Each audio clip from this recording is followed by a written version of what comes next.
Bonsoir à toutes et à tous et bienvenue à votre rendez-vous hebdomadaire d'analyse et de décryptage de l'actualité politique en cours au Cameroun. Cela fait exactement 16 jours que la prison centrale de Nkondengi a été le théâtre d'une mutinerie. Celle-ci s'est également suivie du côté de la prison principale de Buea. À l'heure des réformes, le ministère de la Justice a instruit au chef des cours d'appel de lui faire des propositions pour réduire les lenteurs judiciaires qui sont la cause de la surpopulation carcérale décriée.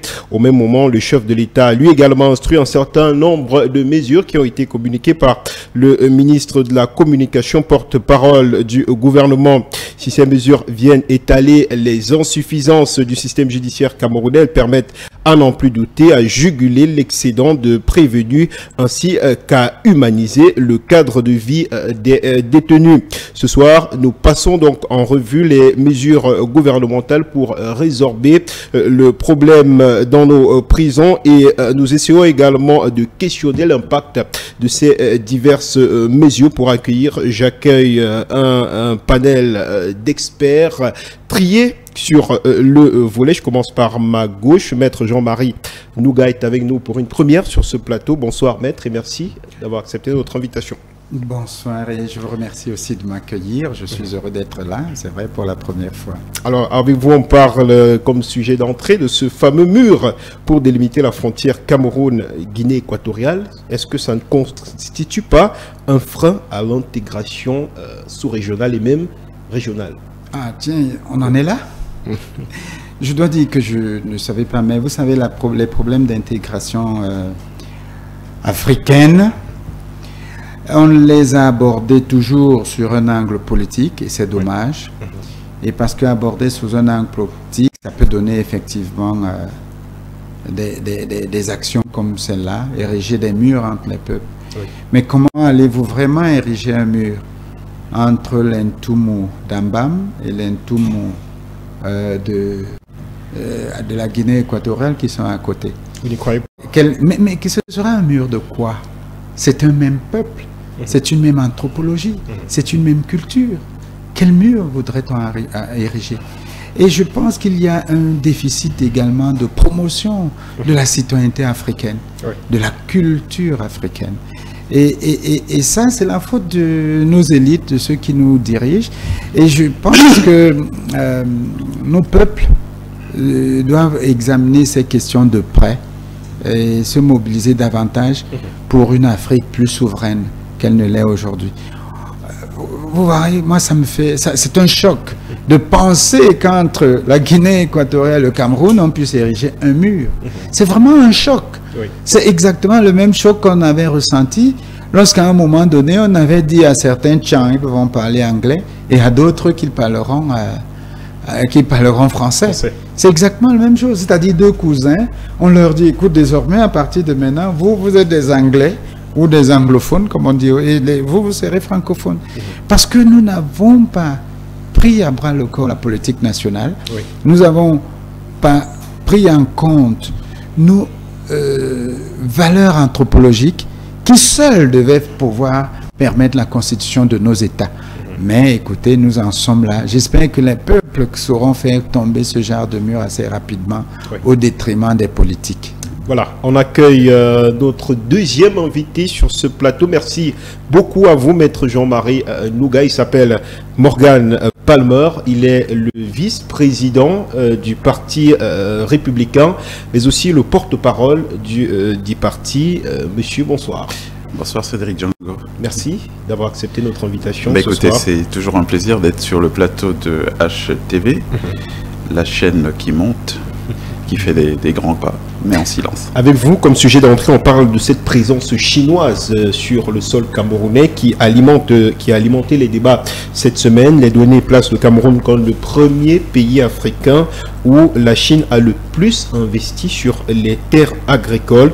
D'aucuns interprètent cela comme une braderie qui viendrait en contrepartie des aides que la Chine accorde au Cameroun.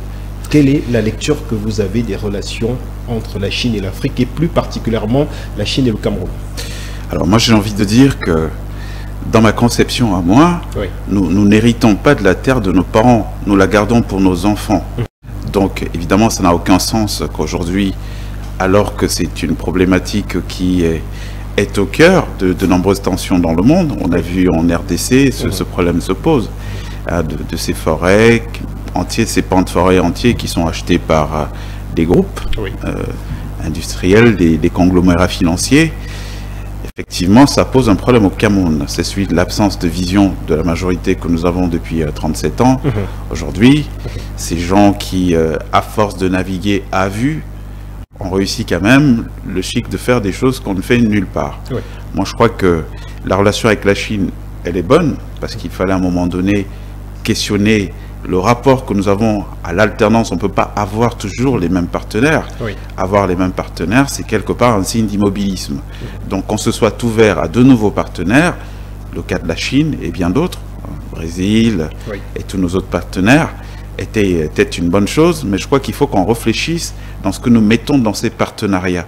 Il me souvient qu'il y a plusieurs années à rebours, on avait instauré un régime de libre circulation entre le Cameroun et la Chine, et en une seule année, j'ai des chiffres, des statistiques, je crois qu'il y avait, on parlait à l'époque de 100 000 Chinois qui étaient venus au Cameroun en une seule année de libre circulation. La réciproque n'était pas possible.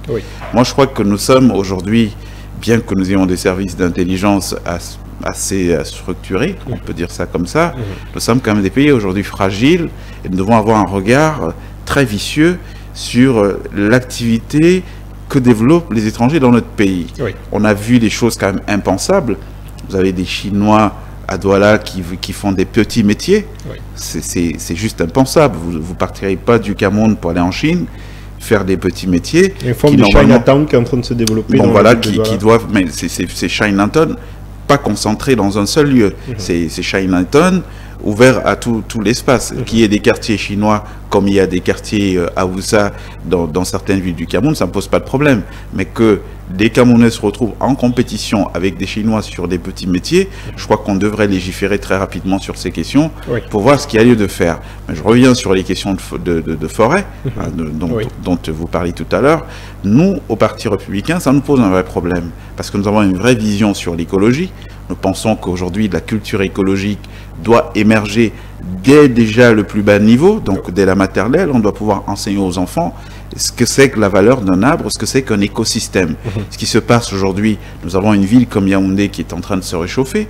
Il y a plus 20 ans à rebours, il faisait assez froid dans une ville comme Yaoundé. Aujourd'hui, ça chauffe. Pourquoi? Parce qu'on a coupé toute la ceinture d'arbres de manière sauvage qui était autour de la ville de Yaoundé et il n'y a pas eu de politique de reboisement. Quand on sait qu'aujourd'hui, l'air est à planter des arbres, vous allez dans une ville comme Paris, c'est super intéressant. Pourquoi? Vous avez des jardins de plantes, vous avez des arbres qui sont numérotés, avec une vraie comptabilité. Donc nous pensons qu'aujourd'hui, bien qu'on soit sur un échec, il ne faut pas se le cacher, et il ne faut pas arrêter de le dire. En pédagogie, on dit que la répétition, c'est la mère de la sagesse. Bien qu'on soit sur un échec, il faut quand même marteler pour ceux qui sont en situation de leadership en ce moment, la majorité actuelle, pour qu'ils comprennent que c'est des choses qui sont des non-sens et qui ne doivent pas continuer à exister dans notre pays. Merci, cher monsieur. J'accueille un habitué de ce plateau, Léon Keller-Onana, avec nous ce soir. Bonsoir, cher monsieur. Bonsoir, monsieur Cédric. Ça fait plaisir, ça fait toujours plaisir de vous avoir avec nous ici. Évidemment, moi aussi, je partage le même plaisir que vous. Je suis d'ailleurs ravi de constater qu'autour de ce plateau, j'ai des amis, j'ai des aînés. Je pense qu'on va avoir un très bon débat. Et des anciens camarades aussi. Voilà, non, ce sont toujours des camarades, même si on ne partage pas le même appareil politique, on reste quand même proche par rapport à 11 millions de citoyens. Alors, la pénétrante est de Douala devient particulièrement difficile en 7 ans, 4 heures de temps, voire 5 pour parcourir 10 km de route. La presse l'a relevé cette semaine et le préfet du Vouri vient d'interdire à ce propos la circulation sur cet axe de gros camions entre 5h et 21h. Selon vous, c'est une situation qui pourra permettre à cet axe routier qu'on sait très fréquenté d'être aujourd'hui fréquentable tel qu'il le devrait? Je vais emboîter le pas au vice-président du Parti républicain qui disait qu'il faut constater l'échec du régime en place. Et il faut également préciser que lorsque une capitale économique, parce que c'est comme ça qu'on a appelé Douala, se retrouve dans une situation où il n'y a pas de voie d'accès, c'est dangereux. Vous comprenez donc si la capitale économique est dans cette situation, ne parlons plus par exemple des petits paysans qui se retrouvent de l'autre côté à Manfé ou alors à Nguel-Moulouga. Il n'y a pas, comme je le disais tantôt, le Cameroun est dans une situation où il n'y a pas un projet. Ceux qui gouvernent n'ont aucun projet. Ils n'ont aucune vision. C'est un peu un bateau qui circule, qui n'a pas de destination exacte. Non, il y a un capitaine, mais il n'y a pas de destination exacte précise. Et c'est un peu dangereux parce que, jusqu'à preuve du contraire, on a des citoyens. Moi, je dis également, autant on va convoquer l'attention ou alors la responsabilité des gouvernants, autant également il faut appeler les citoyens à comprendre que ce qui se passe, c'est contre eux. Confucius disait, si vous voulez déterminer si une nation est bien gouvernée et si sa population a une bonne moralité, suivez sa musique. Je vous donne un exemple. Lorsqu'on va sortir de ce studio, vous allez vous rendre compte que, alors, je prends l'exemple des téléspectateurs qui nous écoutent à la maison en ce moment.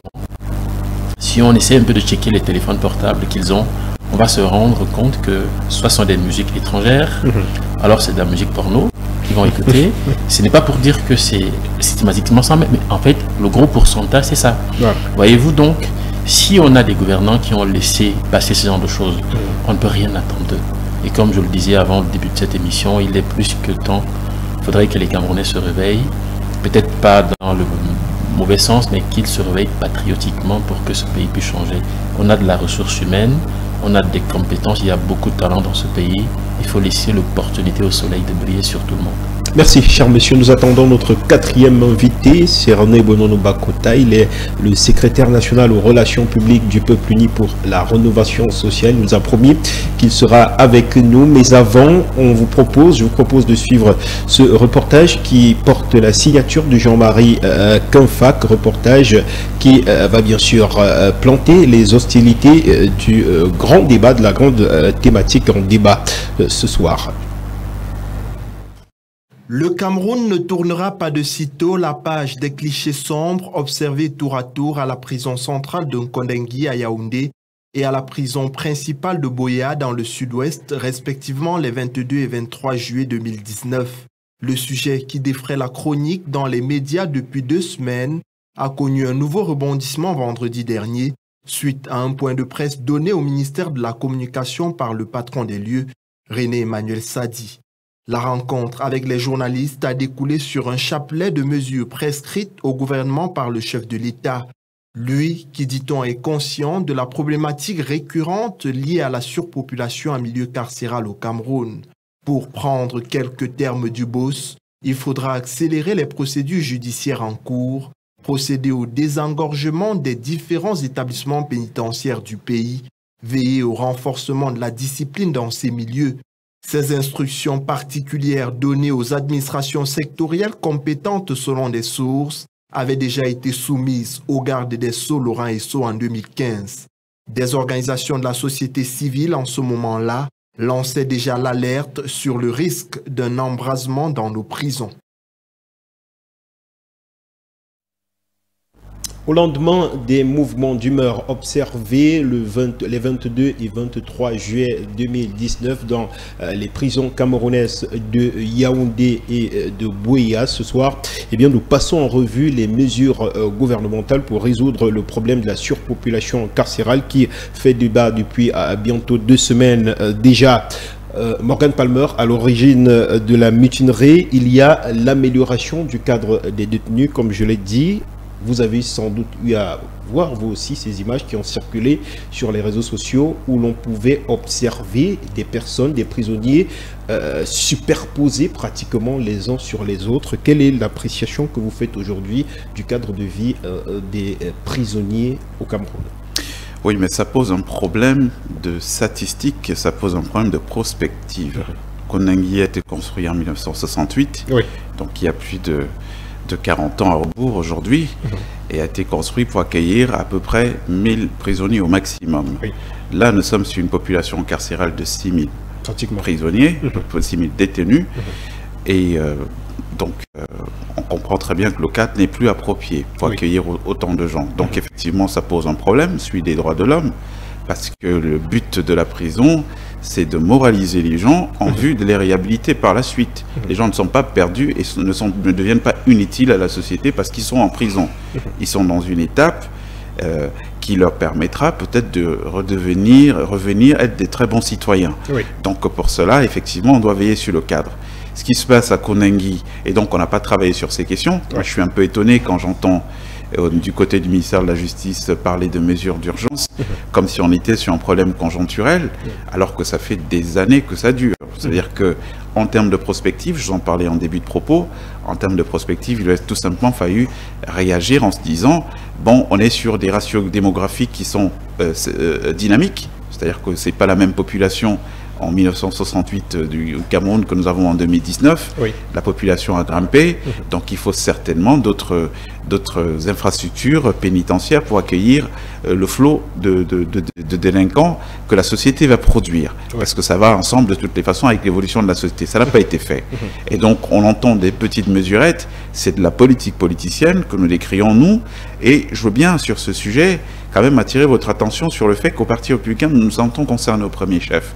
Pourquoi? Parce que notre président, Georges Libert Bangla, aujourd'hui est incarcéré dans cette prison. Donc nous avons vécu un tout petit peu ces événements directement. Oui, on y reviendra. Oui. On reviendra parler de votre président. Mais avec vous, Maître Nouga, il faut quand même dire que le problème avait déjà identifié depuis 2015. Nous a dit en tout cas cette semaine le journal Kalara. Le ministre lui-même avait fait le constat de la problématique liée à la surpopulation carcérale. Comment comprendre qu'à ce jour, nous sommes en 2019, les mesures y afférentes n'aient pas encore été clairement implémentées pour que l'on n'en arrive pas à une mutinerie comme cela a été le cas à Yaoundé et à Buea?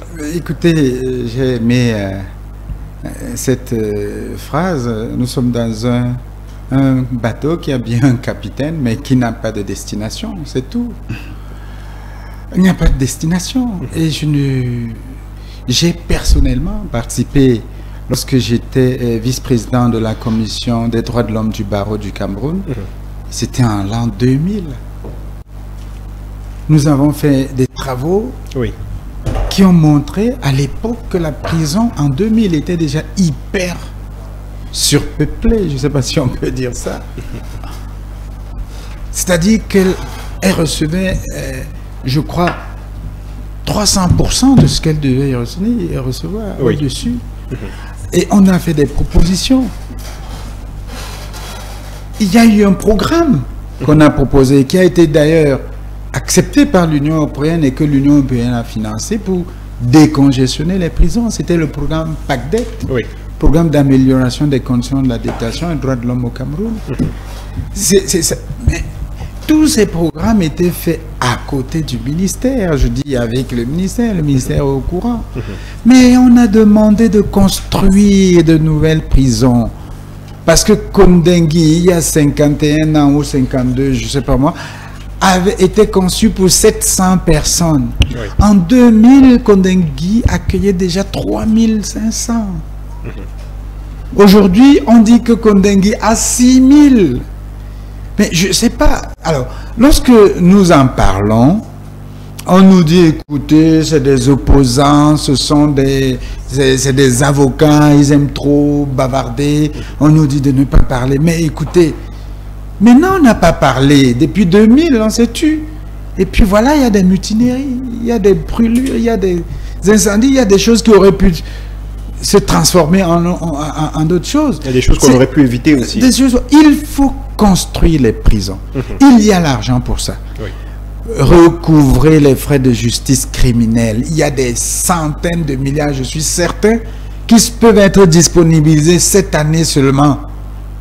Et si on ne peut pas construire des prisons avec des 100 milliards ou 10 milliards même, alors là, ça devient autre chose. Donc je dis que les dirigeants refusent d'abord d'admettre la moindre critique. Ils ne veulent pas qu'on parle d'eux. Ils sont condescendants. Ils connaissent tout. Ils peuvent tout. Ils sont capables de tout. Alors, dans ces conditions, et je le dis, ce n'est pas des bons citoyens. Ils n'ont pas la conscience de ce qu'être citoyen. Encore plus, celle d'être dirigeant d'un État ou d'avoir un pan de la gestion publique. Et c'est dommage, parce qu'en réalité, on ne mérite pas ça. Le Cameroun d'aujourd'hui ne mérite pas ça. Or, ces dirigeants, ils sont là depuis combien de temps? Depuis trop longtemps. Vous pensez que c'est maintenant que le ministre de la Justice pense à l'urgence de... Il y a déjà l'application des lois. C'est ça les propositions, les lois qui sont là sur les normes de la détention, sur les conditions de la détention, sur la mise en détention. Est-ce que ces lois sont normalement appliquées? Et je pense que c'est à partir de là qu'il faut commencer. Nous avons déjà décrié ici que les détentions préventives, c'est une sorte d'instrument de répression. Mais les détentions préventives ne relèvent pas de l'application de la loi. Je prends l'exemple. Qu'est-ce que on l'a fait en prison, en fait? Et je peux l'appeler comme ça, excusez-moi, c'est mon jeune frère. Qu'est-ce qu'il fait en prison? Je peux l'appeler avec cette manière cavalière. On ne peut pas être détenu dans ce pays en application du code de procédure pénale si on est poursuivi pour un délit et si on a un domicile connu. Vous voulez me dire que président d'un parti politique poursuivi pour diffamation tout à fait, de diffamation. Ou diffamation, un délit, hein, vous voulez me dire qu'il n'a pas de domicile connu? Il fait quoi en prison? C'est parce qu'en réalité, on règle des comptes. Qui a demandé de régler le compte de Baonla? Voilà les responsables de la situation actuelle. Et il y a des centaines de Baonla qui sont en prison. Excusez-moi, quand j'en parle, ça dépasse un tout petit peu la raison, parce que ça devient émotionnel à ce moment-là, parce qu'en réalité, c'est grave. Et aujourd'hui, lorsque nous entendons les responsables dire qu'il faut nous donner, il faut nous dire les... Comment il a dit? Il faut dire ce qu'il faut faire, donner-nous les mesures à prendre. Mais je dis, allons. Vraiment, je suis désolé, monsieur le ministre.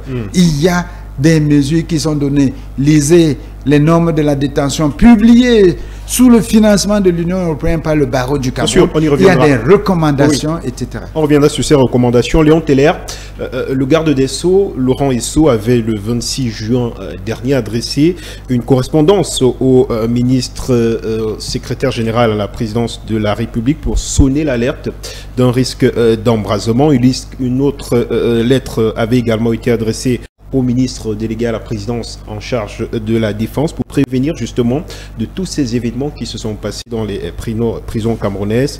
Rien n'a été fait de manière concrète. Est-ce que ce n'est pas plutôt un problème au niveau de la coordination de l'action gouvernementale? Alors déjà, il y a un problème. Si le ministre de la Justice s'adresse au secrétaire général de la présidence, on a bien dit secrétaire général de la présidence, pas secrétaire général du Cameroun, du gouvernement camerounais. Il s'adresse également au ministre de la Défense. Il a une hiérarchie. Alors, soit on nous dit que le Premier ministre au Cameroun ne sert à rien et on l'enlève et puis on continue à fonctionner comme ça, ou alors on nous explique qu'en réalité il y a un vrai président au Cameroun, alors il y a des vrais ministres et certains qui sont faux, qui sont là juste pour la figuration. Donc pour moi, c'est déjà à partir de cet instant-là, on ne peut pas remplacer un pneu avec une roue de voiture avec un truc de bicyclette, c'est pas possible. Parce que le ministre, déjà en s'adressant au secrétaire général, fait fausse route. C'est comme j'ai vu également qu'au lieu de s'adresser aux agents pénitentiaires, c'est-à-dire qu'aux gardiens des prisons vulgairement appelés, il s'adresse plutôt aux magistrats qui envoient les gens en prison. Parce que je suis sûr que, je parle sous le contrôle de l'aîné, que très peu de magistrats ont eu à faire un tour dans les prisons où ils envoient les gens. Êtes sûr de ce que... Je parle sous le contrôle de l'aîné parce que si on avait peut-être un magistrat sur place, des magistrats qui allaient de temps en temps visiter des prisonniers, je suis sûr que humainement parlant, ils auraient quelque chose en eux qui les oblige, en tout cas quelque chose qui devait les obliger à comprendre que bon, ok, on ne peut pas avoir dans une prison où on doit avoir 1000 personnes, on se retrouve avec 4000 ou 5000 personnes. C'est de ça dont il est question.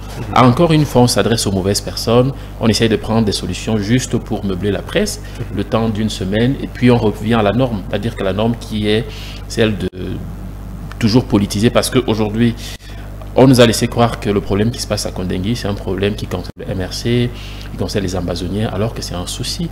Parce qu'on ne peut pas avoir à la tête d'une prison comme celle de Kondengui, d'être un agent pour 50 détenus.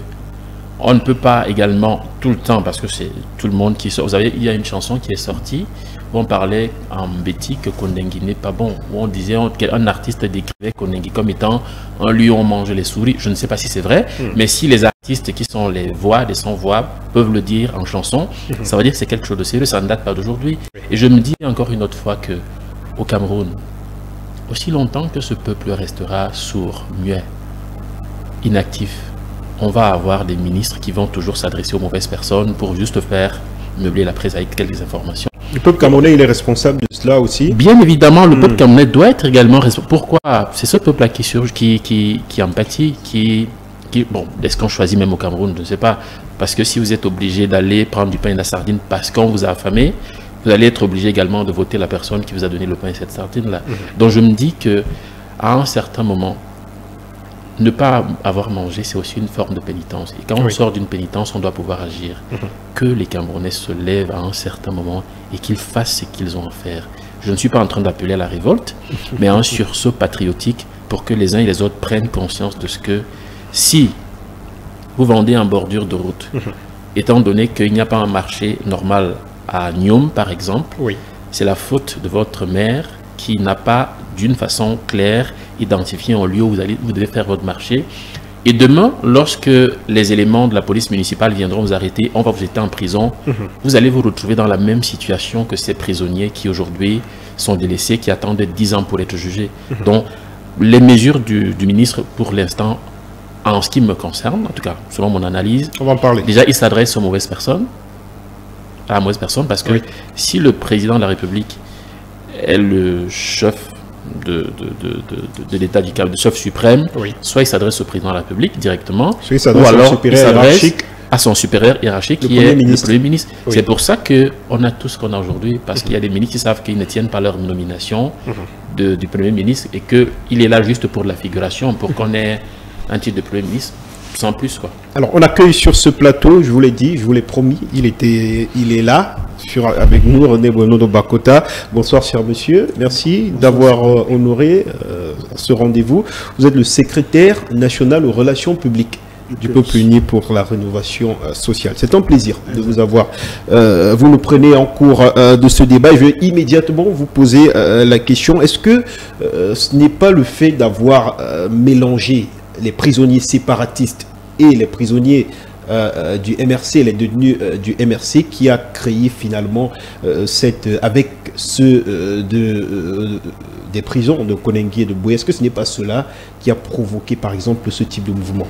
À en croire, à lire la note du 26 juin du garde des Sceaux, on aurait pu penser peut-être à renvoyer ceux-là dans d'autres prisons mineures peut-être, pour que l'on n'arrive pas à une situation d'implosion telle que ça a été le cas le 22 juillet dernier. Alors, je voudrais commencer par présenter mes excuses aux copanélistes ainsi qu'à l'ensemble de vos millions de téléspectateurs.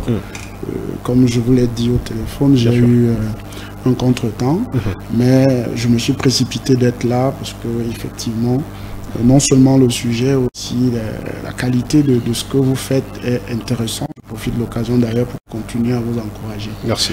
Je voudrais dire en deuxième chose que je suis un peu peiné. Permettez-moi d'avoir une pensée pour un ami à moi qui se retrouve dans cette situation, le docteur Folefa Christian, qui est un grand ami à moi, qui est aujourd'hui à Kondengi, où j'apprenais encore aujourd'hui qu'il est déporté entre Fou et Mbalmayo, dans le cadre des mesures que je dirais de saupoudrage qui est en train d'être pris par rapport à ce qui se passe. Des mesures qui visent la décongestion des prisons.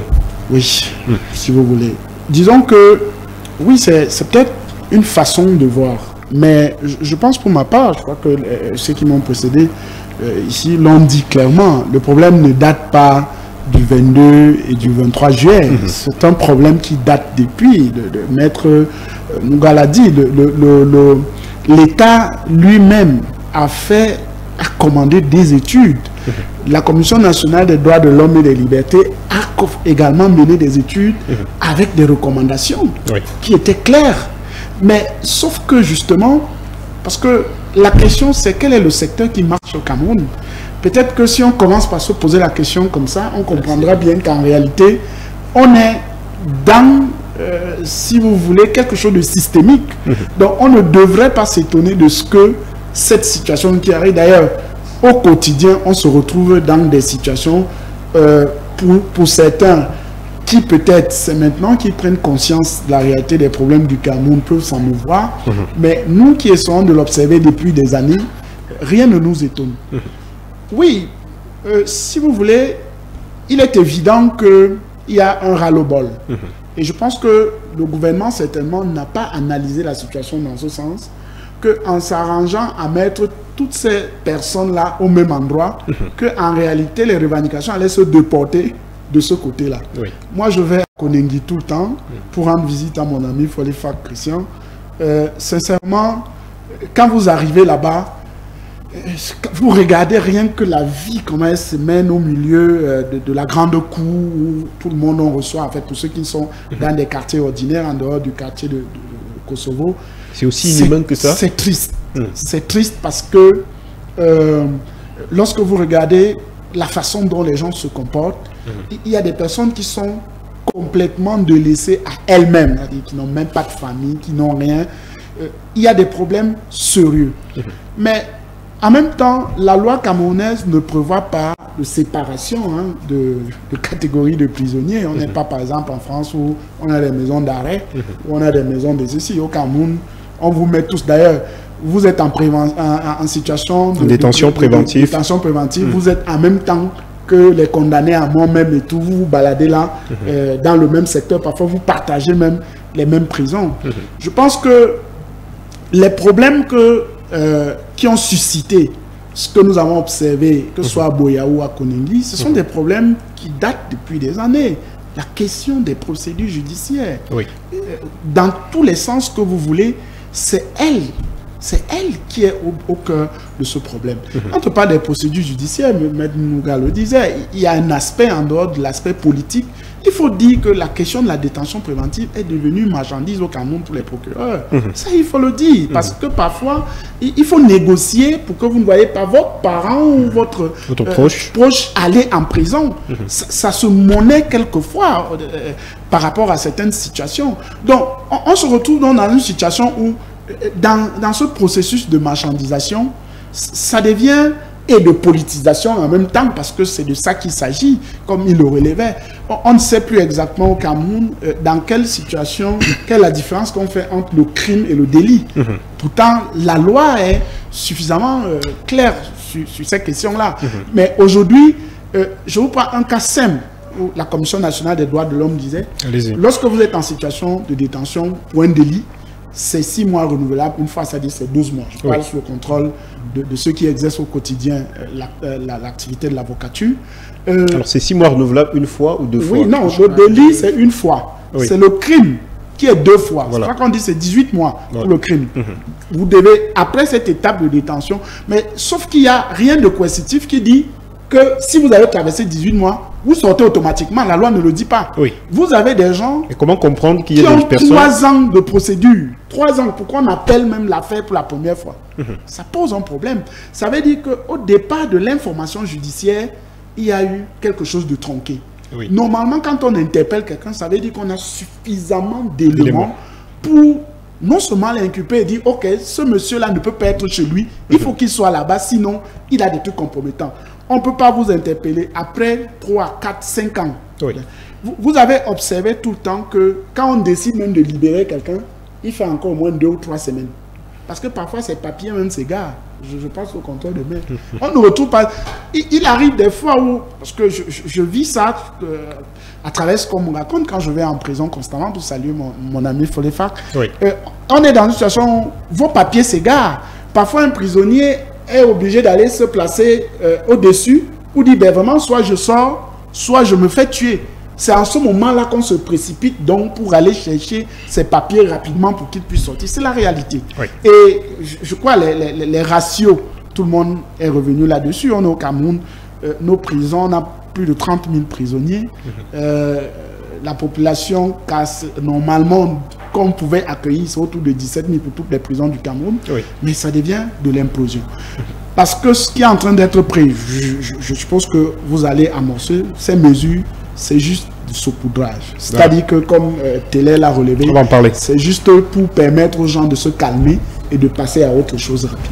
Voilà, Morgan Palmer, on le disait tout à l'heure, 30 000 détenus, ça, ce sont les décomptes en 2016, et seulement 13 000 d'entre eux étaient des condamnés, le reste étant en détention préventive. Pourquoi la justice camerounaise, selon vous, est-elle autant éprise de la détention préventive, des détentions préventives? Oui, moi j'ai des meilleurs ratios d'ailleurs. À Koningui, on parle de 90% de prévenus. Sur toute la population carcérale. Oui. Et effectivement, c'est étonnant de constater que la détention qui devrait être l'exception est devenue la règle. Finalement, se transforme en règle. Oui, ça se transforme en règle. Alors, pourquoi? Parce qu'effectivement, nous avons une instrumentalisation de la justice aujourd'hui à des fins pécuniaires. Ça a été très bien dit par notre ami du PURS. Et donc, ça pose un problème systémique. Moi, ce que je dis, c'est qu'au Cameroun, aujourd'hui, la vision que nous avons au Parti républicain, c'est de se dire qu'il va falloir qu'on arrête de faire le procès des individus. Nous devons organiser le procès du système. Oui. Parce que pourquoi un magistrat se retrouve à faire une addiction à ce type de persécution? On va appeler ça comme ça, à la corruption. Parce que nous avons un système qui a failli dans son ensemble. Nous avons des niveaux de rémunération qui ne cadrent pas du tout avec le taux d'inflation, parce que nous avons eu, je ne sais pas, 2-3 baisses de salaire au Cameroun ces 20 dernières années qui n'ont jamais été rattrapées. Donc en face, on avait des baisses de salaire, de l'autre côté, de l'inflation galopante. Nous n'avons pas rattrapé ces niveaux, et ça fait quoi? Nous avons des niveaux de rémunération aujourd'hui qui sont très bas, ouvrant la voie à la corruption. On ne peut pas avoir un autre type de société avec ce qui se passe au Cameroun aujourd'hui. Donc je veux dire qu'au moment où on va organiser le procès des magistrats, il va falloir qu'on organise avant le procès de la société dans son ensemble. Parce qu'il en est de même pour les gens, tous ces gens qui sont envoyés en prison, qui pour prévarication, détournement de biens, abus de biens sociaux, ces gens-là, c'est des responsables qui se sont retrouvés dans leur cabinet avec des files de gens qui viennent attendre. C'est pas toujours des usagers qui, avec une ordonnance, qui, avec les frais de scolarité de sa famille qu'on doit payer. Et donc, ils sont un peu poussés à la prévarication. Oui, et quand on est ministre de la République, on n'a pas un si gros salaire que ça pour régler tous ces problèmes. Au bout d'un moment, on a le réflexe de taper dans la caisse. Et quand on tape dans la caisse, la société vous fait le procès de vous avez tapé dans la caisse, vous allez en prison. Mais la société n'a pas fait le procès de pourquoi ne mettons pas en place une sécurité sociale. Ça nous tient à cœur chez nous, pour qu'on n'ait pas le niveau d'indigence que nous avons dans notre société aujourd'hui. Il va falloir justement qu'on évoque tous ces problèmes en profondeur pour pouvoir régler le problème du Cameroun en profondeur. Parce que tout ce qui se passe aujourd'hui va entraîner des conséquences en cascade. Parce qu'aujourd'hui, le vivre ensemble est menacé. Pourquoi le vivre ensemble est menacé? Il est menacé parce qu'on est sur une série d'injustices. Le magistrat qui utilise l'arme judiciaire pour se faire un peu d'argent, histoire d'arrondir ses fins de mois, il vous dira qu'il le fait parce que, bon voilà, il considère qu'il n'est pas assez bien payé. Ok, le policier qui raquette, qui prend de l'argent au taximan, il va vous dire que bon, le salaire il n'est pas bon. Celui qui va construire dans des zones non constructives va vous dire qu'il n'a pas de meilleur choix. Donc aujourd'hui, moi je pense que ce que nous devons organiser au Cameroun, c'est des états généraux du Cameroun. On va s'asseoir, on va mettre balle à terre, on va enclencher un mouvement de rassemblement, de réconciliation pour reconstruire le Cameroun. On appelle ce concept chez nous les 3 R. Rassembler, réconcilier pour reconstruire le Cameroun. Ça va nécessiter qu'on passe tout en revue et qu'on essaie d'inventer un nouveau type de société aujourd'hui, qu'on pense à un nouveau pacte civilisationnel. Vous voyez, il se pose un problème dans notre société. Et je vais sortir par là. Le vrai problème qui se pose dans notre société aujourd'hui, c'est que nous sommes un certain nombre de gens qui pensons qu'il faut que les choses changent. Mais aucun de nous ne veut faire l'effort de changer lui individuellement. Alors comment on va à ce changement? C'est la question. Donc moi je pense que les autorités morales que nous avons, parce que politique, je ne crois pas que nous en ayons, nous avons une bande de jouisseurs qui s'est accaparée de la fortune publique, ils l'ont privatisée, la fortune publique ces 37 dernières années. Donc s'il reste une autorité morale dans ce pays, c'est ce sens-là qu'il faut explorer aujourd'hui. Voir comment tous les Camerounais peuvent s'asseoir autour d'une table pour penser un nouveau projet, le projet qu'on va laisser aux générations d'après.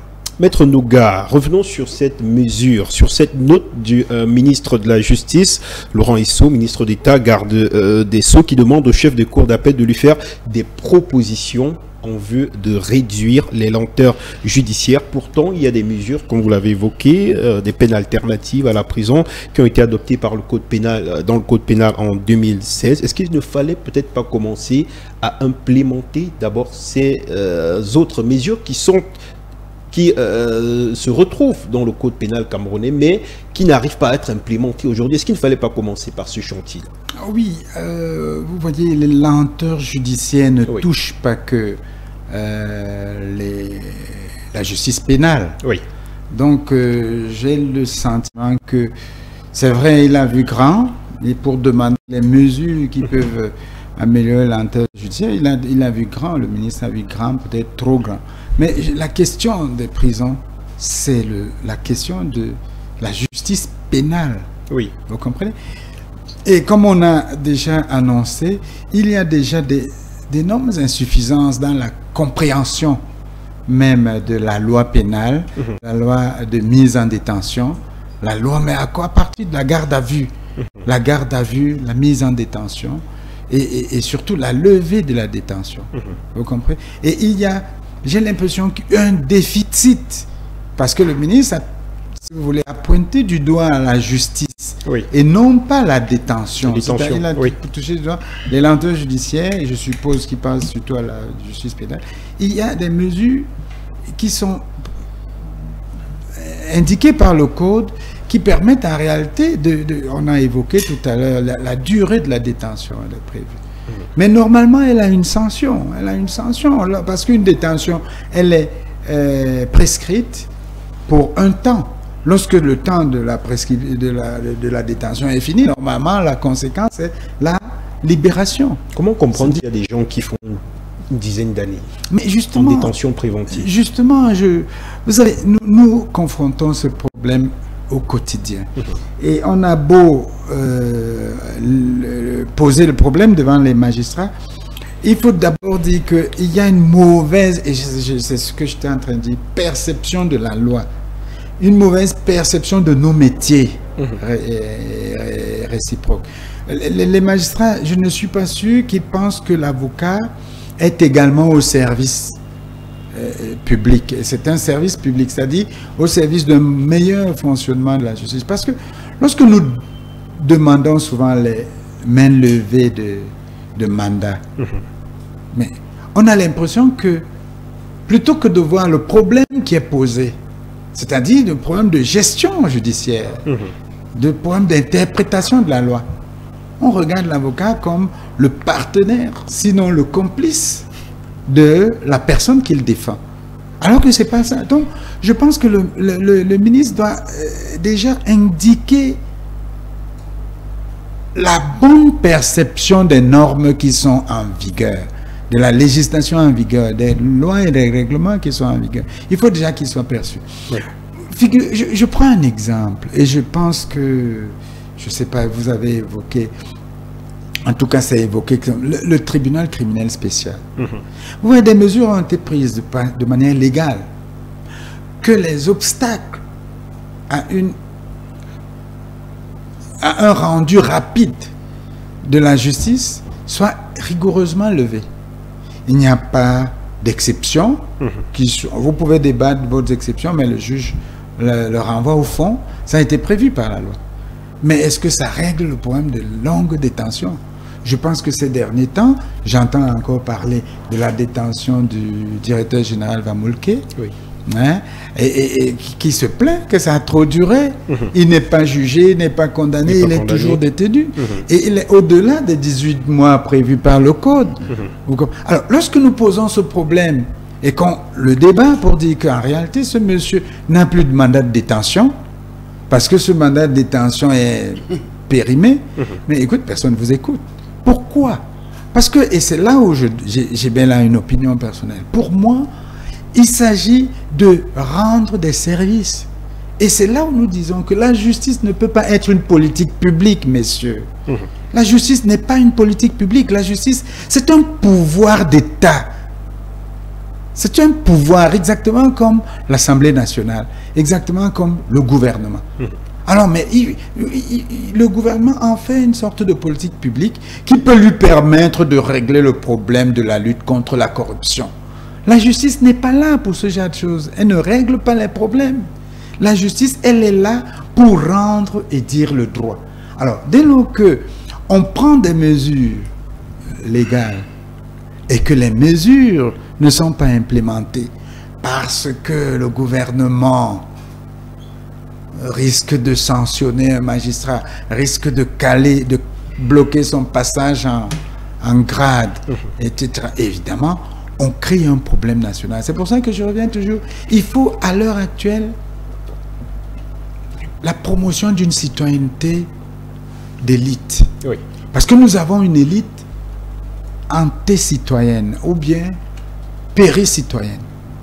Il faut aujourd'hui, certes, promouvoir la citoyenneté au niveau populaire, au niveau du peuple, mais il faut promouvoir une citoyenneté d'élite et qui va dépasser les recommandations. Je dis, le ministre, il tacle, je veux dire, il vise les lenteurs judiciaires. Mais le problème qui s'est passé à Kondengi, certes, il peut avoir pour cause les lenteurs judiciaires. Mais écoutez, c'est pas en réglant le problème des lenteurs judiciaires qu'on va construire les prisons. Merci. La construction des prisons, c'est une mesure pratique gouvernementale. Merci. Et qui est demandée depuis longtemps. Il faut construire les prisons. Merci, Maître Nouga. Léon Toulère Onana, au moment des soulèvements, les détenus posaient le problème des lenteurs judiciaires, mais aussi de leurs conditions d'incarcération. En fin de semaine, le ministre de la Communication, porte-parole du gouvernement, est monté au créneau, déclarant que tous les manifestants avaient entrepris de semer la panique au sein de la prison dans le but de provoquer une évasion massive des détenus. Comment appréciez-vous cette double qualification des faits? Alors déjà, je vais rappeler un fait historique. J'appelle ça fait historique parce que ce sont les propos d'un ministre de l'administration territoriale qui disait, si monsieur X, je ne vais pas citer le détenu en question, il disait, je vais le renvoyer au village de si je savais. Est-ce que vous avez compris la perception qu'un ministre de la République a de la prison? C'est-à-dire que pour lui, la prison est identifiable au même titre que l'abîme. C'est-à-dire que pour eux, l'abîme est au même niveau que la prison. On vous envoie là-bas et on vous oublie. Alors, comment vous pensez qu'avec de telles choses, de telles personnes, de telles déclarations, on va attendre mieux de ceux qui nous gouvernent aujourd'hui? C'est un gouvernement qui n'a pas un projet de civilisation pour son peuple. Lorsqu'on renvoie quelqu'un à Kondengi, on considère que c'est quelqu'un de moins. C'est-à-dire que si on avait 25 millions d'habitants, pour eux, dans leur logiciel mental, ils considèrent que c'est 24, et poussière de millions. Pour eux, c'est pour ça qu'aujourd'hui, on a tendance à renvoyer des opposants en prison. Lorsque vous dérangez un ministre, pour lui, vous renvoyer à Kondengi, c'est la solution. Et c'est ça. Donc, c'est pas une nouveauté que de rappeler aux uns et aux autres que à Kondengi les souris, c'est même un endroit, ça va être bizarre si je le dis avec cette arme aussi vulgaire, que on ne retrouve plus même les souris à Kondengi. Ça veut dire qu'il y a un problème. Oui. Il y a un problème pour la simple raison que si on n'arrive pas à nourrir des hommes, j'ai l'impression qu'au Cameroun, quand on parle de droits de l'homme, on se limite au niveau de l'encadrement des personnes, parce que vous savez, la première prison, c'est de refuser à l'être humain de se sentir bien dans sa peau. Je peux prendre un cas précis. Je suis allé en prison pour rencontrer un ami, pour rendre visite à un ami. Je ne partage pas au départ, je ne partageais pas ses opinions politiques. Je crois que M. Bonono, qui est autour de ce plateau, peut imaginer de qui je parle. Mais j'ai coulé les larmes parce que j'ai vu un individu qui était diminué en fait. C'est-à-dire qu'on a réussi à soutirer, je ne sais pas, le terme n'est pas approprié pour qualifier ce que j'ai vu. Oui. Vous savez, on peut être sur ce plateau et ne pas partager les mêmes opinions, mais on sait que ce Cameroun nous appartient. C'est un héritage commun. Et moi, je vais le dire avec des termes simples. Le problème que nous avons au Cameroun, c'est ceux qui ont les commandes de ce pays et qui ne connaissent pas la destination. Alors, lorsqu'on provoque, on veut juste, au lieu de se questionner, il renvoie plutôt la balle du côté des prisonniers. Alors, comment vous imaginez qu'un prisonnier, par exemple, se retrouve avec un téléphone portable à l'intérieur de la prison? Tout simplement parce qu'à l'entrée, on a un gardien de prison qui n'arrive pas à se payer le taxi le matin pour venir au travail, parce qu'il a un salaire insuffisant. Donc le problème, il est systémique. Voilà, je rejoins ceux qui sont sur ce plateau, parce qu'à un moment donné, je rappelle encore ça, il faudrait que ce peuple-là, ce peuple qui nous écoute à la maison, que ces gens comprennent que nous sommes tous des prisonniers.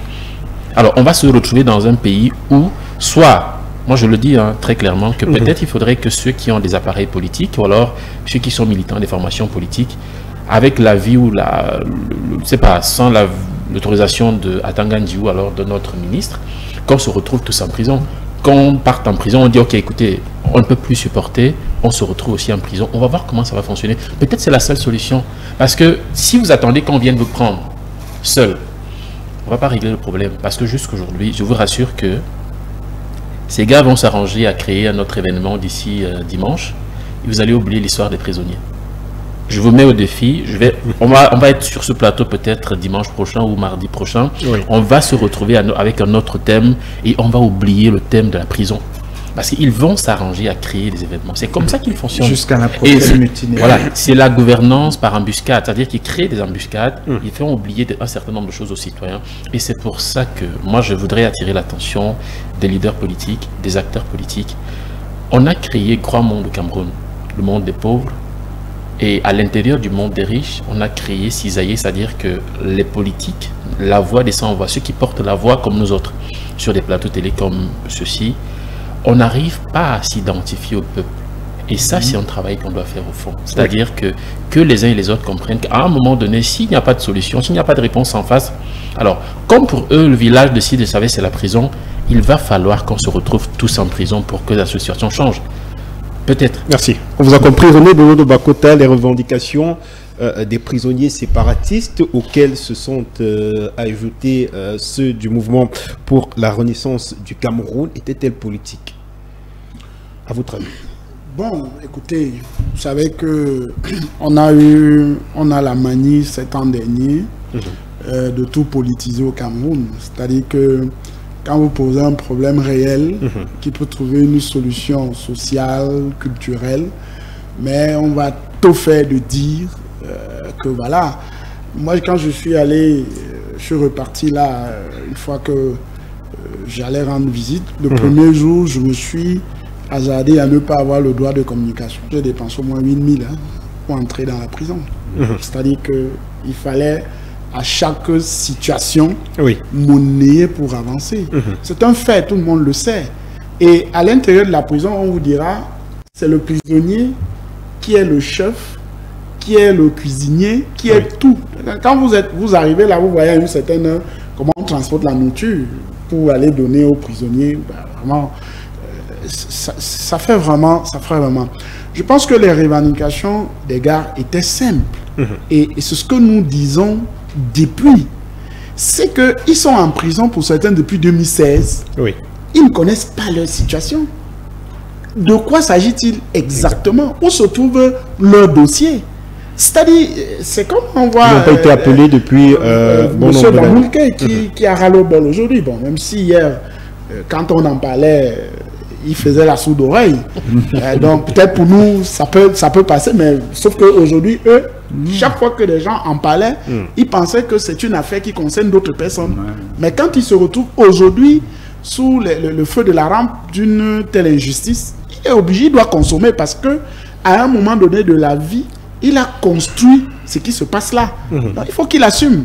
Il faut pas... Non, il faut qu'on soit... Mais M. Bonono, il faut préciser qu'ils sont dans des prisons plus luxueuses par rapport aux autres. Peu importe, c'est la prison. Non, je dis, non, écoutez... Il n'y a pas de prison de luxe à Kondengi, Maître Noga. Écoutez, vraiment, il n'y a pas de prison de luxe à Kondengi. Ah, si vous le dites. Les cadres de quel luxe voulez-vous vivre à 3 dans un espace de 14 mètres carrés? Je n'en ai pas. Mais dites-moi, ces prisonniers prétendument de luxe, mais ils ont des lits de 1,60 m alors qu'ils mesurent tous 1,70 m, 80 m. C'est-à-dire qu'il ne peut même pas s'étendre sur son lit. Non, non, non. J'ai entendu souvent ça. Les gens parlaient de prisonniers de luxe. Oui. Vraiment, je suis non seulement défenseur de certains d'entre eux, mais oui, j'ai défendu certains d'entre eux, mais je connais la prison. J'ai travaillé dans la prison, je crois que les régisseurs le savent. J'ai beaucoup travaillé dans la prison pour l'amélioration justement des conditions de la détention, ou avec le PACDET, et même avant, à titre tout à fait indiqué. Non, franchement, merci. Il n'y a pas de prison de luxe. Parce que, non, pourquoi je réagis, excusez-moi, pourquoi je réagis. Il y a une certaine jeunesse, lorsque nous parlons ici, qui pense qu'ils peuvent commettre des infractions parce qu'en réalité, ils vont se retrouver dans une sorte de luxe en prison. Il faut faire attention de développer ce genre de concept. D'accord, on vous a compris, Il n'y a pas de prison de luxe. D'accord. Monsieur Bolono, vous avez la parole. Oui, non, je disais que... enfin, j'ai fait une digression. Oui, excusez-moi. Je pense que ça, c'est malheureusement, je l'ai dit à l'entente de mon propos, la manie que le gouvernement du Cameroun a pris aujourd'hui. Vous posez des problèmes d'eau, d'électricité qui sont simples, on vous dit que vous voulez provoquer une mutinerie, vous voulez provoquer une guerre civile. Pourtant, vous êtes en train, en tant que citoyen, de dénoncer quelque chose qui vous revient de droit et qui peut être réparé. Il y a également des incendies qui ont été perpétrés. Le gouvernement chiffre cela à 10 millions de francs CFA. Des actes de vandalisme. Vous savez, je vais vous dire, moi j'ai eu une expérience de leader d'étudiants. J'ai connu des grèves à l'université.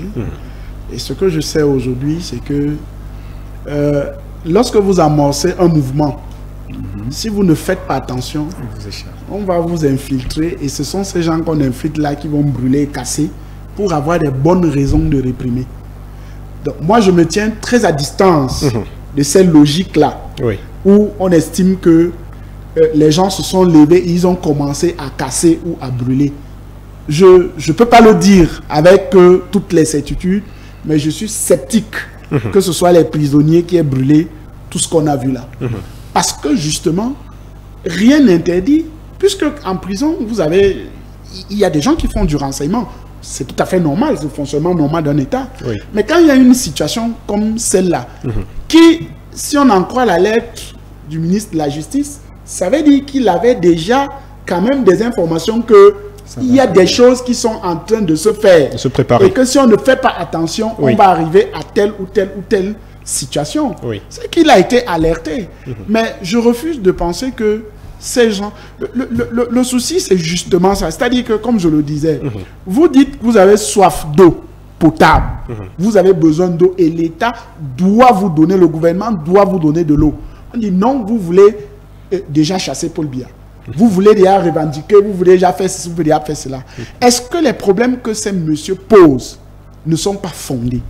Est-ce que quand quelqu'un a 3 ans en prison, en situation de détention, il n'a même jamais été, on n'a jamais appelé son affaire, donc il n'est même pas encore dans le processus du procès. Vous trouvez ça normal? Ne doit-il pas s'exprimer? Parce qu'il y en a qu'on oublie. Nous avons vu le cas du monsieur qui a fait 10 ans. Oublié. 10 ans. Jules Omer Tchenka. Pour une affaire banale. Pratiquement oublié. Ah, mais il y en a comme ça. Lui, il a eu la chance que des gens ont fait le plaidoyer pour lui par la suite.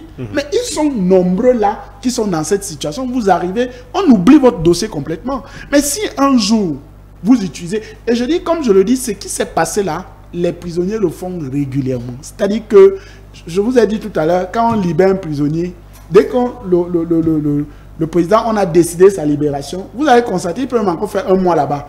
Vous vous étonnez pourquoi? Parce que parfois, comme je vous dis, les dossiers se garent. Et il arrive qu'ils sont obligés de manifester de la sorte pour qu'on les libère.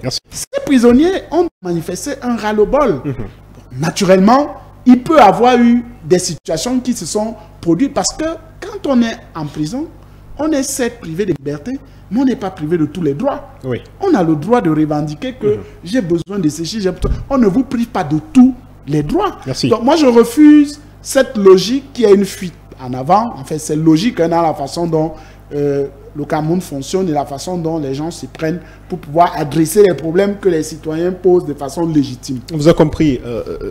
Morgan Palmer, face à ces graves incidents perpétrés dans un univers carcéral, le chef de l'État a prescrit au gouvernement de prendre des mesures pour accélérer les procédures judiciaires.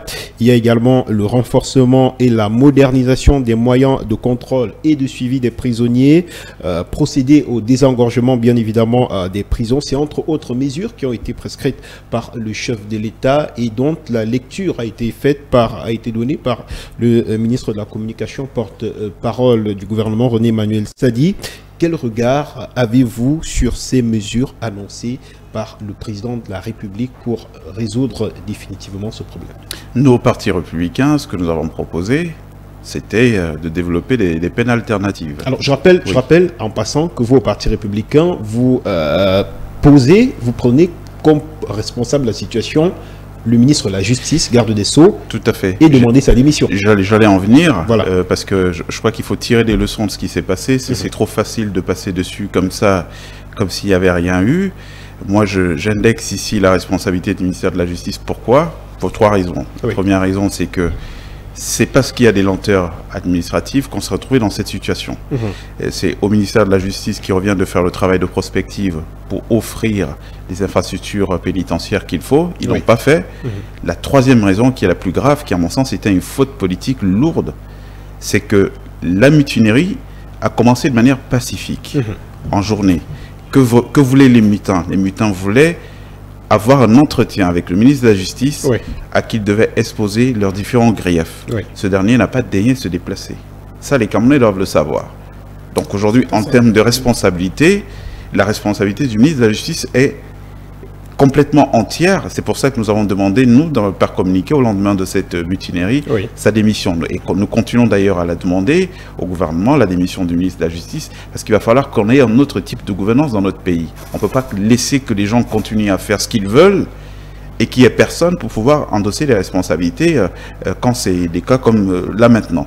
Pour revenir sur les mesurettes du gouvernement, parce que je trouve que, je trouve qu'on est dans de la politique politicienne, et nous on n'aime justement pas ça. Nous pensons aujourd'hui que nous sommes dans un pays où les Camerounais ont beaucoup souffert, plus de 3 décennies de souffrance, c'est quand même trop. Donc aujourd'hui il faut respecter ce peuple camerounais, et le respect commence par la vérité. Tout ce qu'on a entendu de la bouche de René Sadi, c'est des lapalissades. On sait que ça se passe comme ça. Nous, on a prôné autre chose. Ce que nous prônons, nous, au Parti républicain aujourd'hui, c'est le développement des peines alternatives. On a le bracelet électronique. C'est des choses qui peuvent être implémentées très facilement. L'assignation à résidence. Et comme le disait tout à l'heure Maître, on est quand même dans un pays où on n'est pas obligé de placer en détention préventive des gens qui sont connus, qui ont une adresse, qui ne vont pas fuir. Et on n'en voit pas l'opportunité de le faire. Donc on est sur des solutions.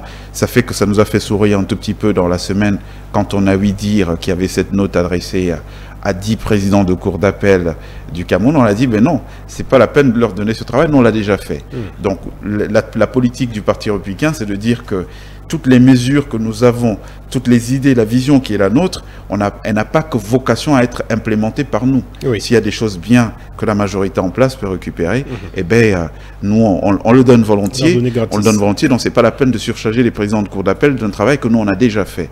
Donc on a tout un travail qui a été fait sur ces questions, et pour nous éviter justement d'avoir à arriver sur d'autres solutions. Donc, pour faire un petit récapitulatif, nous pensons que la trinité essentielle de ce problème que nous avons vécu tourne autour de ça. Les lenteurs judiciaires, l'absence de prospective qui aurait permis qu'on ait des prisons qui puissent accueillir des gens, et le manque d'humilité de notre leadership, l'arrogance de ces gens. Vous vous rendez compte? On dit à un ministre de la Justice qu'il y a des milliers de gens qui sont en train de battre le pavé au sein d'une prison et qui ne revendiquent qu'une seule chose, de pouvoir avoir un entretien avec lui, et le monsieur, il ne daigne pas bouger de son bureau. Vous vous rendez compte de ça? Quel type de gouvernance? Quelle image? Et je suis désolé de constater qu'aujourd'hui, quand on lit la presse camerounaise, personne ne s'est appesanti sur cet aspect de la chose. Si le ministre avait fait le déplacement à la prison de Koningui, peut-être qu'on n'en serait pas là. Jamais il y aurait eu mutinerie. Parce que c'est les Ambazoniens qui ont commencé cette mutinerie, et ils revendiquaient quoi en chantant? Juste une amélioration de leurs conditions et puis une clarification de leurs conditions, et pour ça ils voulaient avoir un interlocuteur. En l'occurrence, c'était le ministre de la Justice qui n'a pas daigné se déplacer. Voilà, Maître Louga, au moment où, lorsque vous observez justement ces lenteurs judiciaires qui ont occasionné la surpopulation en milieu carcéral, comment appréciez-vous ces mesures gouvernementales entre l'instruction du ministre garde des Sceaux et les prescriptions du président de la République du Cameroun? Est-ce qu'on est sorti de l'auberge? Oui, mais je crois il faudra qu'on se pose finalement la question un jour. Est-ce qu'une instruction, est-ce qu'une prescription sont vraiment des mesures? Je ne suis pas un expert en langue française, mais je pense que la situation appelle des actions concrètes. Il faut déterminer les financements. D'abord, il faut déterminer la nécessité, il faut accepter la nécessité de construire de nouvelles infrastructures pénitentiaires, déterminer les financements. Moi, je pense qu'il faut que dans 3 mois, 4 mois, qu'on commence à voir le résultat de ces mesures. Les prescriptions, les instructions sur... D'ailleurs, qu'est-ce qu'il demande? Il donne l'instruction pour qu'on lui dise ce qu'il faut faire pour mettre fin aux lenteurs judiciaires. Alors, les lenteurs judiciaires, ce n'est pas le problème du ministre, c'est le problème des magistrats. Alors, il y a les prescriptions du chef de l'État également. Les prescriptions du chef de l'État doivent être implémentées. Oui. Alors moi, je sais pas si des prescriptions et des instructions sont des lenteurs. J'ai le sentiment que... Vraiment, je suis désolé. J'ai le sentiment entre dire et faire, il y a un gros fossé. Voilà, et qu'il n'y a pas beaucoup de considération de la situation. Pourtant, elle est grave. Et il est dommage qu'on ne prenne pas cette situation au sérieux. Parce que bientôt, il y aura une nouvelle mutinerie. Écoutez, qu'est-ce qu'on fera quand il y aura une nouvelle mutinerie dans les prisons? On donnera encore des prescriptions et des comment? Il y a des prescriptions et on donnera encore des prescriptions et des instructions. Non. Il faut qu'on construise de nouvelles prisons, en particulier à Yaoundé, à Douala, et je pense Boya, Bamenda. Il faut de vraies prisons dans ces 4 villes. Bafoussam dans une moindre mesure, Bertois aussi. Il faut améliorer la prison de Bertois. Elle est extrêmement poreuse. Elle est extrêmement nulle. Elle n'est presque pas... Je ne sais pas si ça a été fait déjà. Mais vraiment. Donc, je dis, il faut construire les prisons. Où trouver l'argent? Il faut reconsidérer les frais de justice criminelle qui doivent faire un certain nombre de milliards. Il faut une politique de recouvrement des dépenses et tout cet argent qui va faire beaucoup d'argent et qui va permettre justement de ramasser le pactole. Et ça peut se faire d'ici 2 mois. On peut ramasser le pactole d'ici 2 mois et demander que cet argent soit investi pour créer une nouvelle prison à Yaoundé, une nouvelle prison à Douala, une nouvelle prison. Parce que Douala, c'est bientôt. Douala, c'est bientôt. Vous lisez dans la boule de cristal. Je suis absolument sûr que Douala va suivre bientôt. Parce que Douala aussi est extraordinaire. Donc, il faut construire une nouvelle infrastructure pénitentiaire à Douala, une nouvelle prison. Il faut une nouvelle à Yaoundé. Il faut une nouvelle à Bertois, à Bafoussam, à Boya, à Bamenda. Et où trouver de l'argent?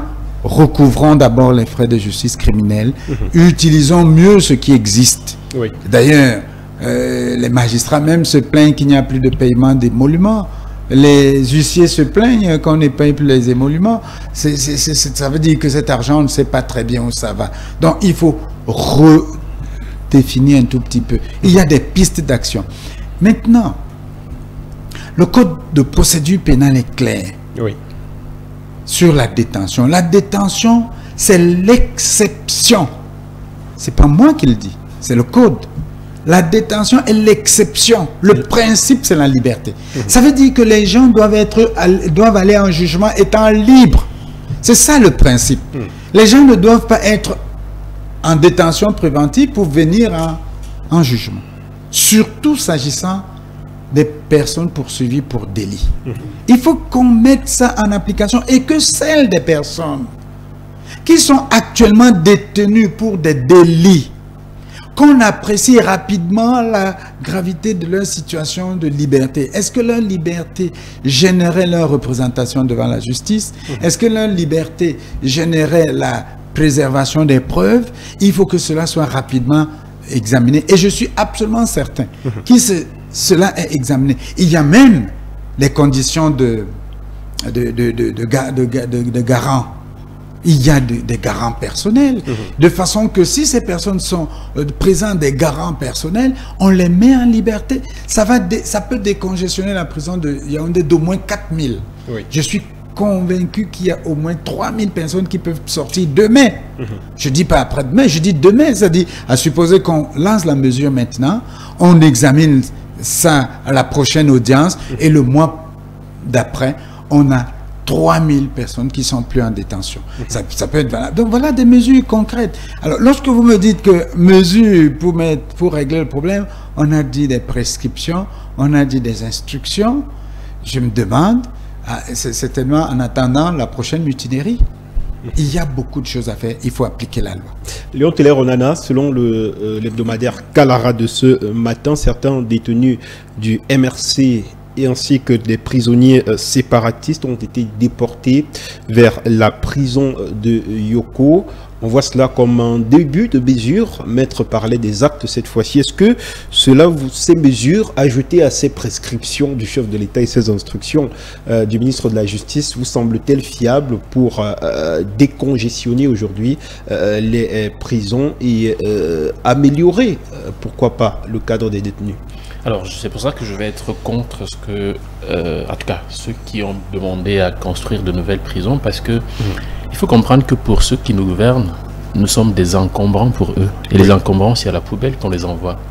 Alors, lorsque vous allez voir que dans une prison, il y a des prisonniers, et on réussit tout de même, à l'intérieur d'une grande prison comme Kondengi, à dissocier prisonniers anglophones, prisonniers du MRC, et à les envoyer à Yoko, c'est le message qu'il vous passe qu'en réalité, nous, on a organisé notre truc. Je rejoins la position de René qui disait que il n'est pas sûr n'est pas établi clairement que ce soit les détenus anglophones ou du MRC qui est causé. Qui effectue les casses. Parce que, pourquoi ne va juste déporter que les prisonniers du MRC et les séparatistes à Yoko et non pas les autres?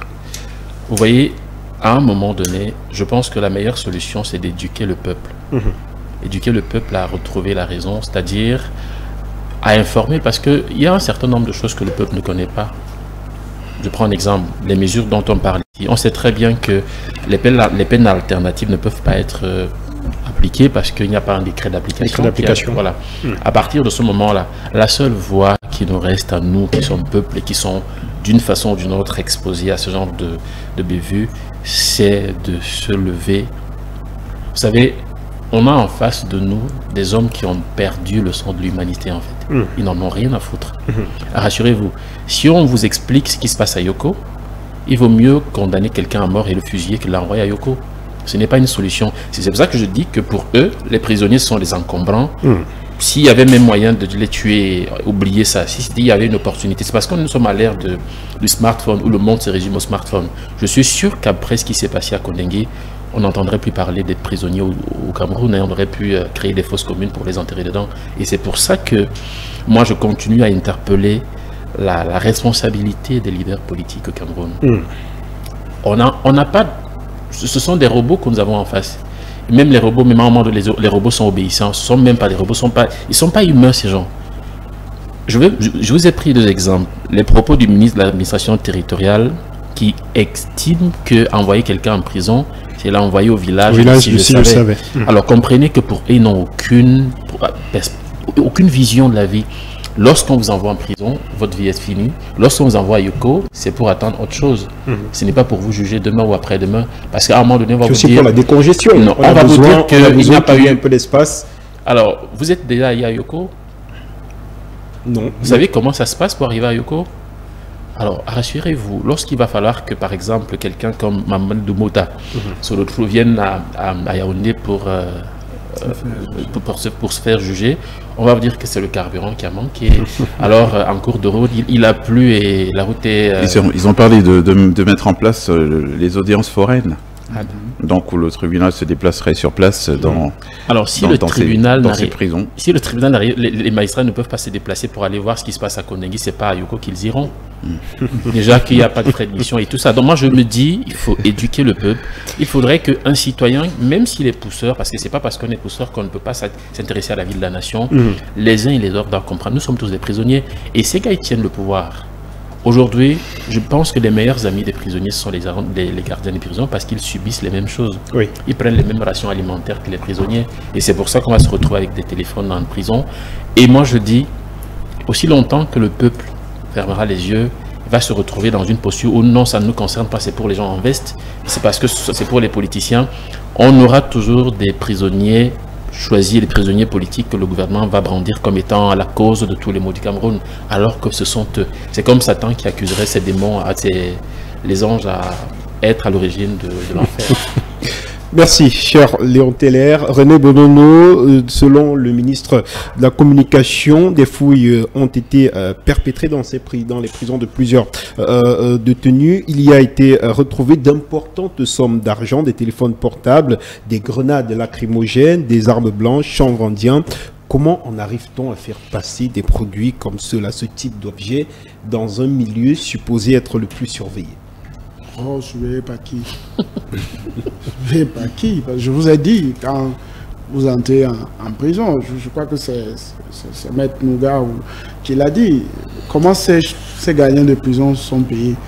Dans la fonction publique, je crois qu'ils vont chercher dans les dernières catégories, en termes de salaire. Oui. Voilà. Si vous avez donc des personnes comme celle-là, qui ont en face d'eux au quotidien, parce que quand vous arrivez en prison, on vous dit, si vous voulez vous en sortir en prison, il faut avoir de l'argent. Dès que vous avez de l'argent, vous avez la capacité d'acheter un matelas, d'acheter pour dormir dans des meilleures conditions. Vous avez la capacité, voilà, de vivre, puisqu'il y a tout un commerce à l'intérieur de la prison. Vous pouvez prendre votre petit déjeuner normalement, indépendamment. Je partage là des expériences de... C'est un autre monde, pratiquement. Des choses, oui. Je voudrais, peut-être avant de continuer, revenir sur le fait que, mais finalement, lorsqu'on a déporté tous ces prisonniers de là où on les avait interpellés, on s'est offusqué de ce que, mais pourquoi avoir déplacé ce genre de Bamenda, de Ndop, de Tchang, de ceci pour les ramener à Yaoundé, alors qu'il y a des prisons dans ces secteurs. Mais aujourd'hui, on est encore en train de décongestionner les prisons pour les ramener dans les autres prisons. Mais on aurait dû laisser ces gens là-bas. Moi, je parle de mon ami Folf. Il est à Tchang, il y a une prison à Tchang. On aurait pu régler cette affaire là-bas où il a sa famille à côté qui peut lui apporter à manger de temps en temps.